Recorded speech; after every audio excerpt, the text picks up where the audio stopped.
मैं नमस्कार संजना यादव अपने यूट्यूब चैनल पे आप सबका स्वागत करती हूँ। दोस्तों, एक मैं भोले जी का भजन लेके आई हूँ। अच्छा लगे तो लाइक सब्सक्राइब शेयर कमेंट जरूर करिएगा दोस्तों। तो बने रहिएगा हमारे चैनल में। तो चलिए हम सुनाते हैं कि कैसा लगा।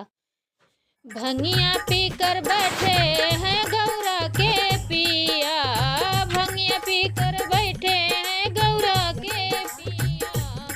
गौरा जी बोली प्रभु ब्रह्मा जी आए, गौरा जी बोली प्रभु ब्रह्मा जी आए, ब्रह्मा जी आए संग ब्राह्मणी को लाए, ब्रह्मा जी आए संग ब्राह्मणी को लाए।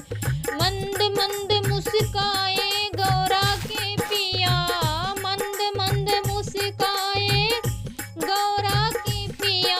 भंगिया पी कर बैठे हैं गौरा के पिया, भंगिया पी कर बैठे हैं गौरा के पिया।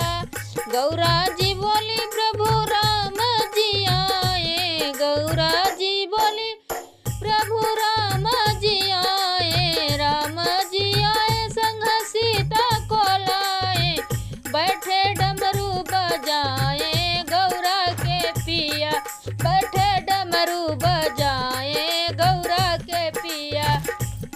भंगिया पी कर बैठे गौरा के पिया, भंगिया पी कर बैठे गौरा के पिया।